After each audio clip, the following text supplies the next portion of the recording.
Today, inshallah, we're going to talk about the designing and managing the product.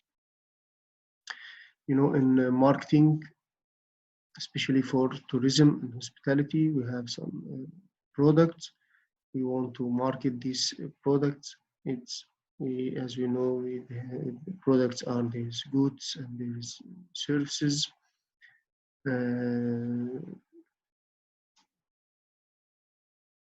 Now,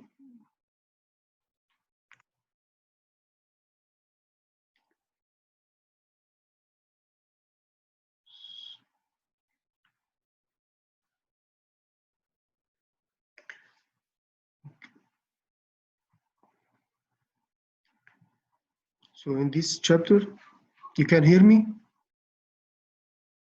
Hello?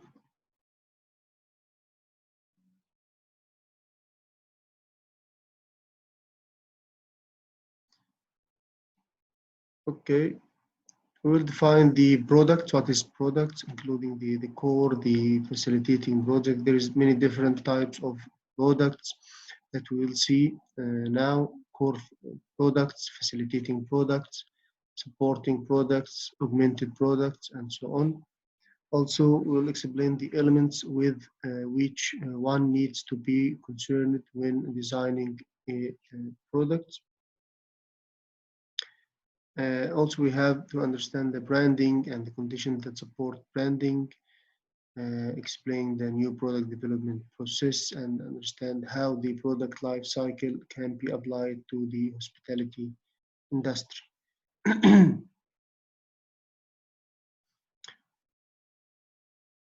First, the product. We'll define the product as the goods that can be offered to a market for attention or acquisition or use or consumption that might fulfill a need or a desire. Things that we buy from the market to satisfy some needs or desires we want. Also, this definition of a product covers the physical objects and also services, or you can say a product is a physical good, like any physical product, a car, fruits, whatever, or services and physical objects, or maybe also persons. Can market a person for elections, for example, or an actor or singer and so on.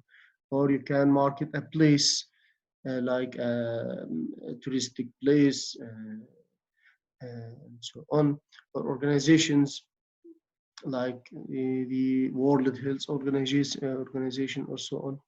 And also ideas, you can make a marketing plan for an idea for smoking is not good, drugs are not good, and so on. This is ideas. So there is a lot of types of products and every type has its own marketing strategy and so on.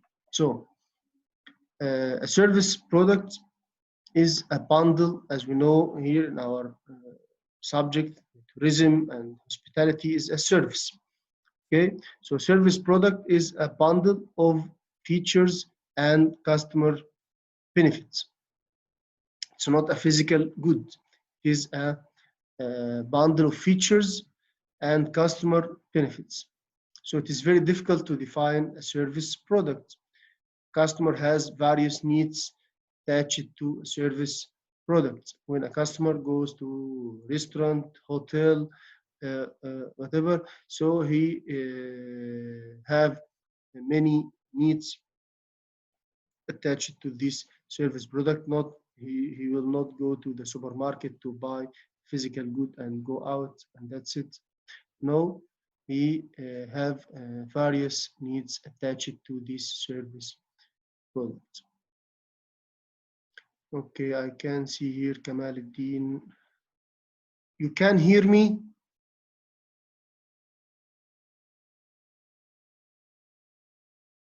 Okay, it's up to you. So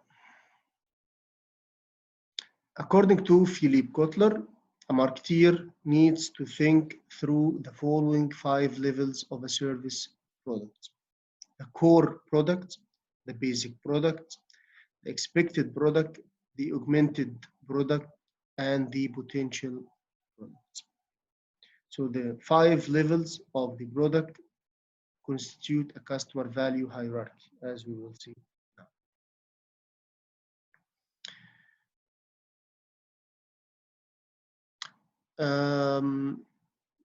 As you can see here from the service product levels or the customer value hierarchy, and you can see here the value, and in this internal circle it increases. So the core products, we will see the definition of each stage now, and then we can explain in details in example. So the core product here, this refers to the basic products. Here the focus is on the purpose for which the product is intended. If as a core product refers to the basic products, in which the focus will be on the purpose for which the product is intended. Okay. This is the mobile is a product that the basic purpose of this product is to make phone calls, to communicate, and so on. The generic product. The generic product is represents all the qualities of the products. All the qualities, but I can also make photos with cameras and videos and socialize with others and so on.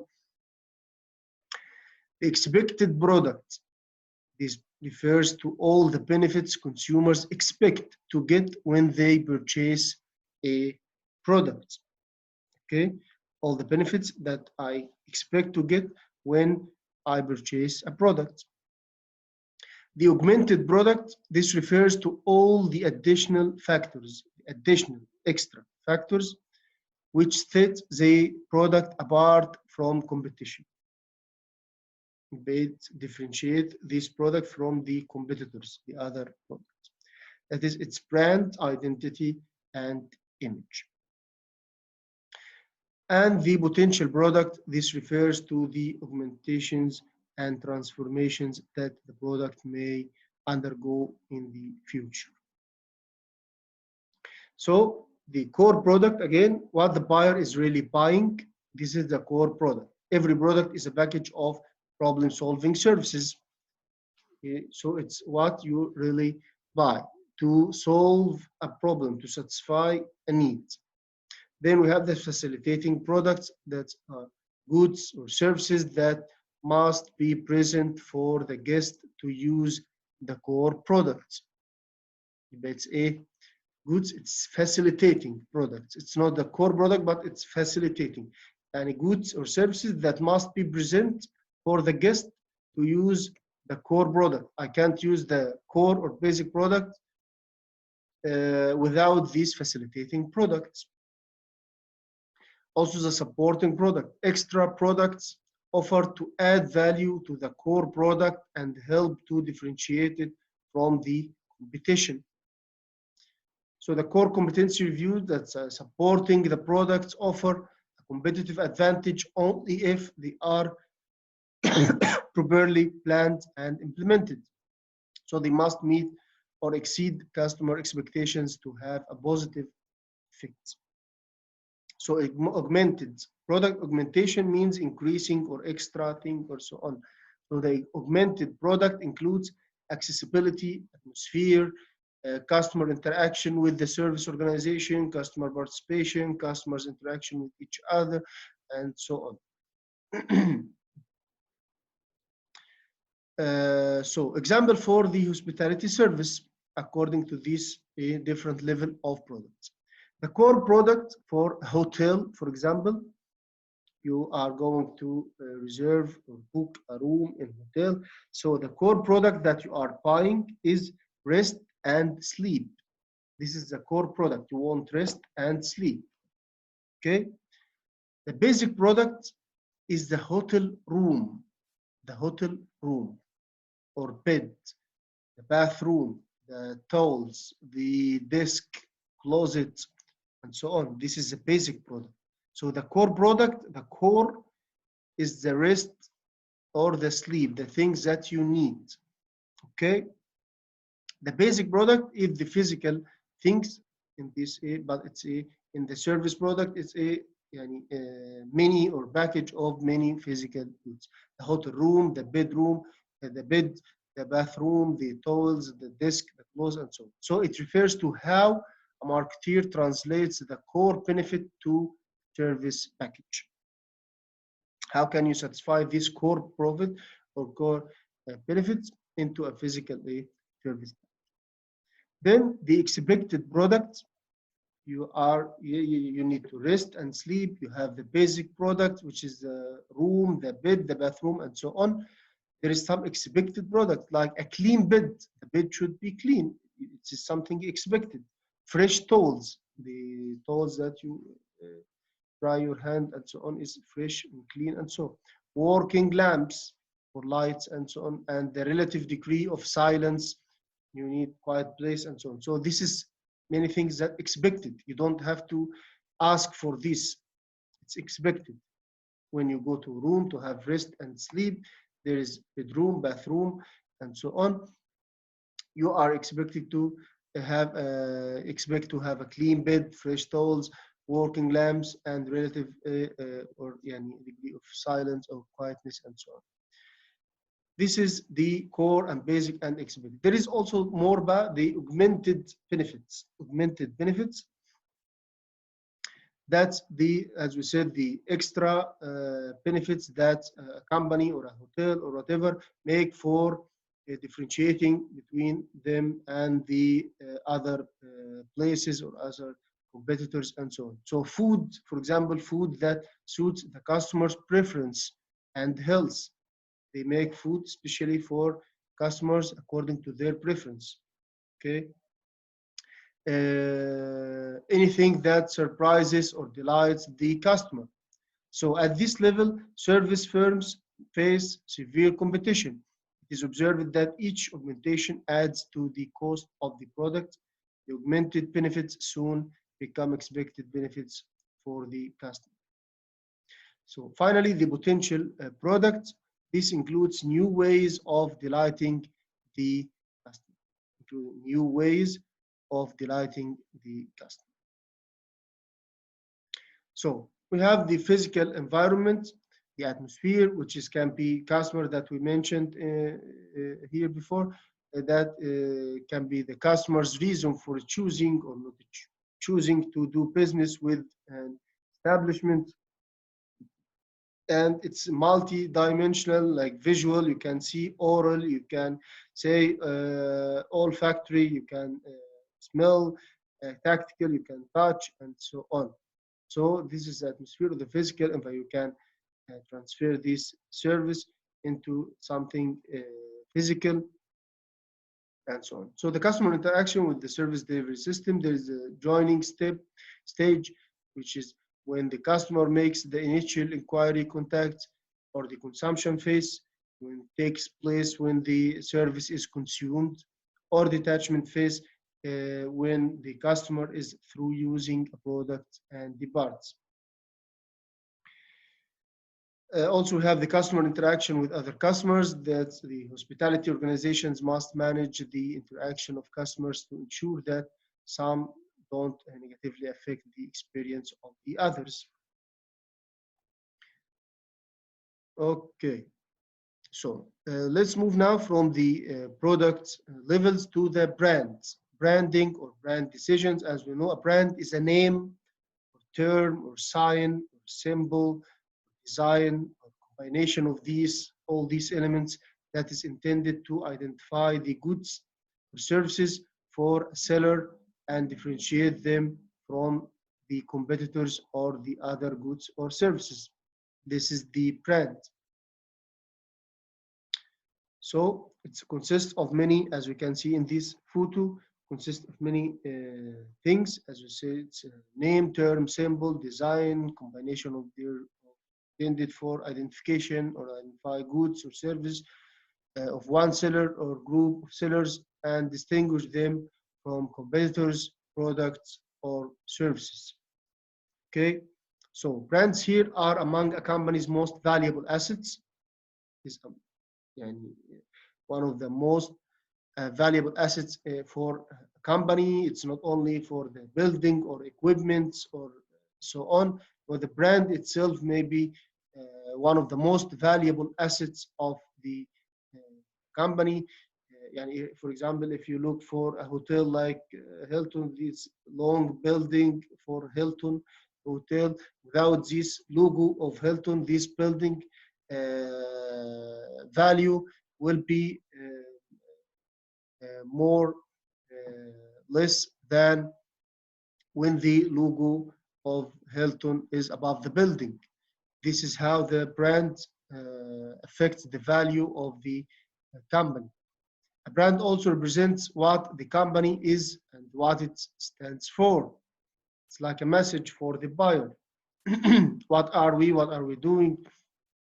And so on. A brand implies trust, consistency, and a defined set of expectations. You don't have to try, or you think you trust this brand and so on. You expected some benefits from this brand, so you can think before using their product, or you can think of trying another product and so on. So the strongest brands own a place in the customer's mind. You can think about it when you go to supermarket or any place and you deciding to buy something. I think some products, without thinking, you go to a specific brand. So we have an example here for these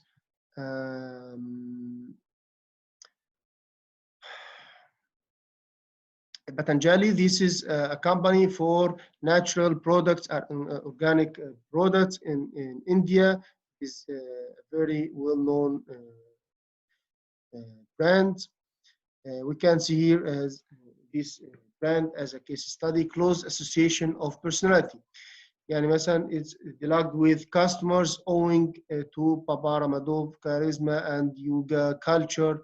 So they use the yoga culture of this India and this character as his charisma and so on in this using in communicating with the buyers for their organic products and these natural herbs and so on.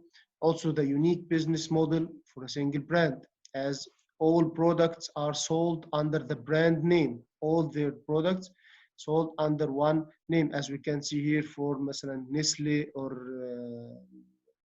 Unilever, Procter & Gamble, and so on. So all the products are sold under the brand name Patanjali. This avoids confusion in consumer or customers' minds. Also, the growing appeal of Ayurvedic products, as Patanjali, this company has a large dedicated customer base through organic and natural ingredients and attractive pricing. Also, the exclusive distribution center, as the distribution of their products through medical centers and also modern retail bazaars or supermarkets and also the online retail. So that's what we can see from branding: the advantage of brand names, the quality and the value, the identification, the strong and also consistency and attributes, and the brand equity, as we know, as we said about the assets value and so on. So some conditions that support the branding: the product is easy to identify by brand or trademark. So it's easy for customers to identify the product by the brand or the trademark. The product is perceived as the best value for the price, and the quality and standards are easy to maintain. Also, the demand for the general product class is large enough to support a regional or national or international chain. And also there are the economies of scale, as we said before, economies for scale.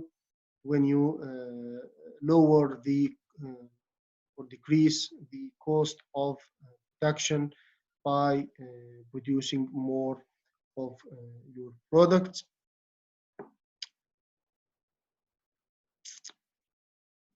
So now let's move to the third topic, which is the new product development. Any product has what's called the product life cycle. Product life cycle. This is a cycle of the life, like the people.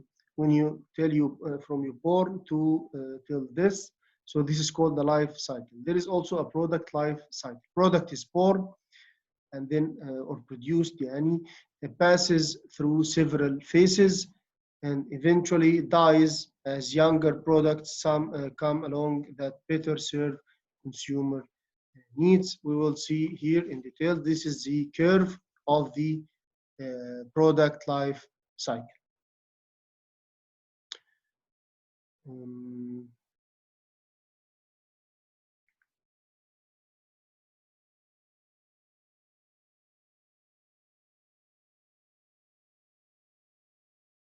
Okay.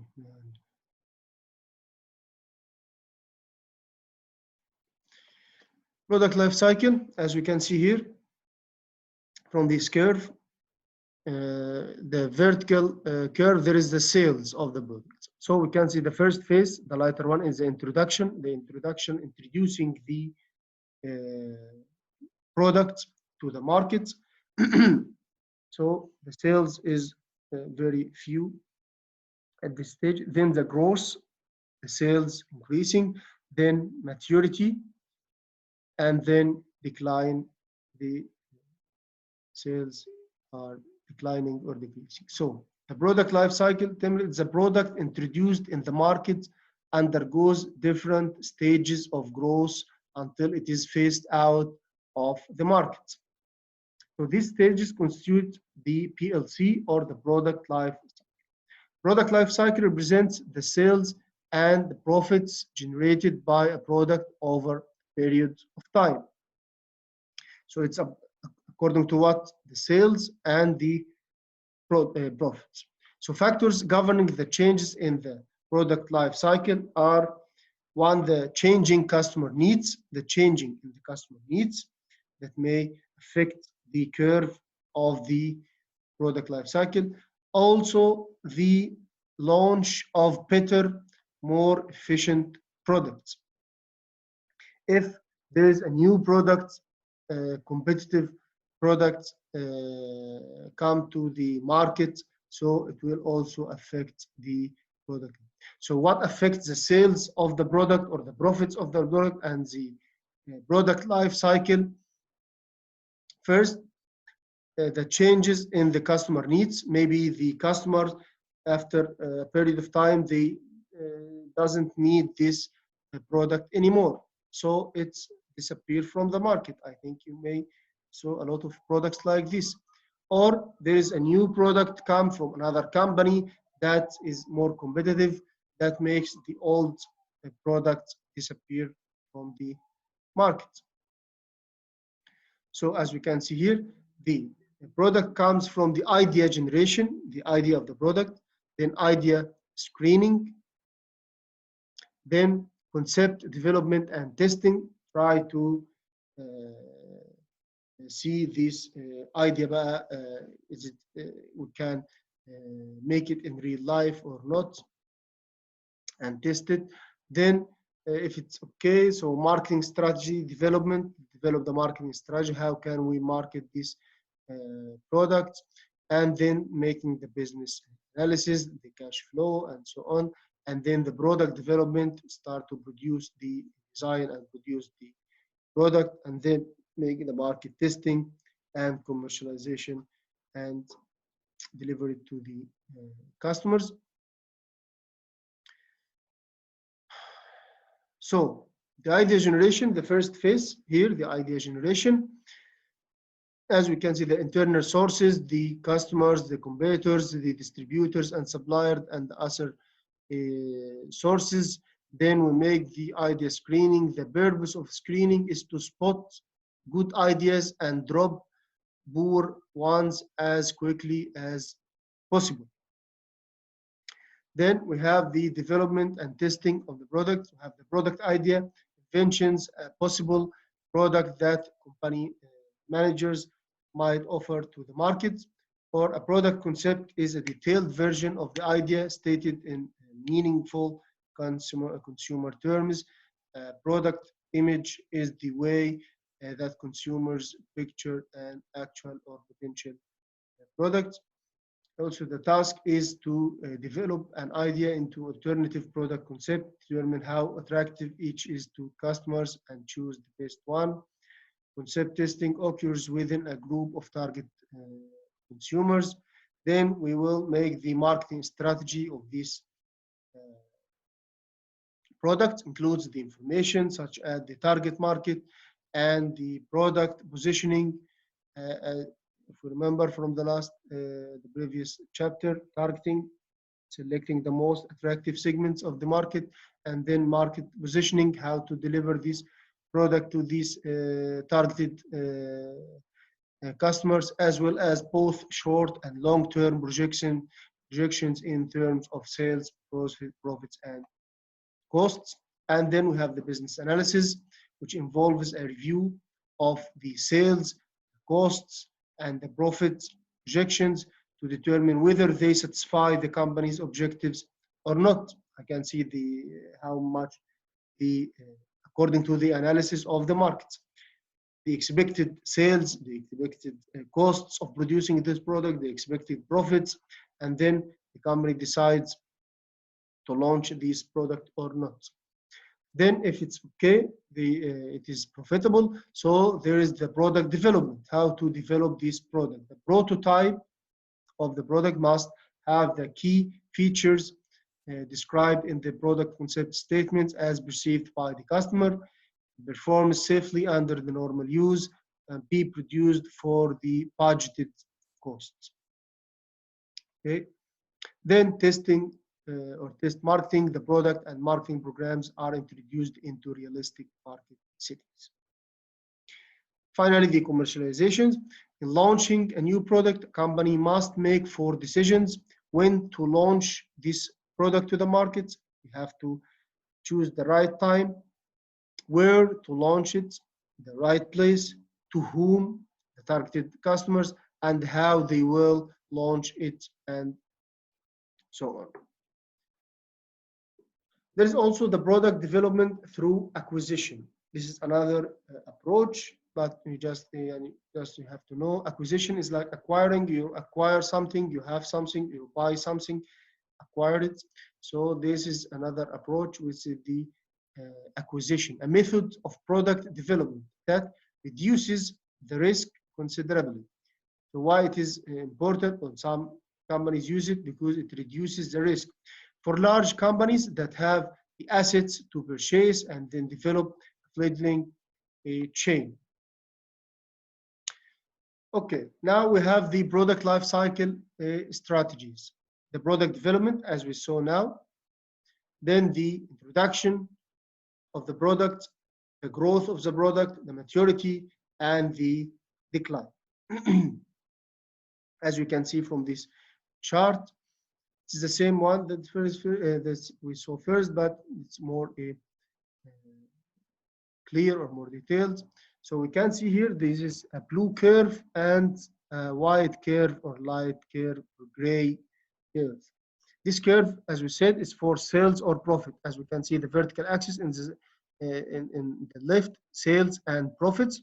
So the curve goes according to the sales and the profits in these 5 different, this horizontal curve is for time. So in these 5 periods of time, we can see here under this horizontal curve, this is the losses or the investments. Yani, in the first phase, the product development, there is no sales. We're just developing the product. So the sales is by minus. So it is a below the horizontal curve. Okay, so we can see here from the gray curve, it is a beneath or under the horizontal curve. So, or axis, sorry, the horizontal axis. So it is a because it is pi minus. Also in the introduction, when we just introduce the new product to the market, so we have just tiny sales, very little amount of sales, and so also very few profits, and so on. So it is a growing but slowly. Then in the growth stage, it's booming or the peak. So there is after the introduction phase, there is a growth phase. The sales increase, the profits increase, and so on. So till it reaches the peak and the maturity. Maturity means it is a saturated. It reaches the peak in this phase. They can't grow anymore. They can't sell anymore. They can't make profits anymore. Then with time, this product may decline, as we said before, maybe because there is new competitors in the market, or maybe because the customer needs change it with time. So it will be, the sales will be decline, maybe till it's a phase out or disappear from the market. So the first phase, the product development, as we said, begins when the company finds and develops a new product idea. So during development, sales are zero, and the company's investment costs add up. We just a cost and pay money to make this new product, and there is no sales. Then the introduction phase, as we can see here, is a period of slow sales growth as the product is being introduced into the market. So it's slow sales. There is sales, but very slow. So profits are non-existent. Not, maybe there is sales, but we already pay a lot of money for developing the product. So we just want to cover these costs. So profits are non-existent at this stage due to the high product introduction expenses. We have a lot of expenses in the developing of the products. Okay. Then we have the growth. As we can see here, in the introduction phase, the costs are either extremely high or low. The low initial sales volumes or non-competition. In this phase, demand should be created. Then we can see in the growth phase, the second phase, is the period of rapid market acceptance. Rapid, fast market acceptance and increasing the profits, as in this phase sales volume increase significantly and profits increase, public awareness rises, increased competition results in the decreased prices. Then we have the third phase, the maturity. Maturity is a period of slowdown in sales, growth, because the product has achieved acceptance by most of its potential buyers. No more buyers. Okay, so it's a period of slowdown in sales growth because the product has achieved acceptance by most of its potential buyers. Profits level off or decline due to increased marketing outlays to defend the product against the competition. So in this period, sales volume peaks, peaks the maximum, and market saturation is reached. Also increase in number of competitors in the market. The price tend to decrease owing to multiple competing products. Brand differentiation and features diversification is focused on to sustain or grow market share, industrial profits dip. And finally, the decline phase, or the period when the sales fall off quickly and profits drop. So in this case, sales volume decline, prices and profitability decrease, profit becomes more challenge of production, distribution, efficiency than sales growth. You can see here this small part of product expansion. Some companies, some products, not always, not usually, but in some exceptions, this is a product expansion that happens before declining. Maybe they can suddenly change the strategy and so on. They make a product expansion. We can see here an example for the product life cycle of this car, Suzuki Maruti 800. It is a Japanese car. As you can see, it's very small, and this was a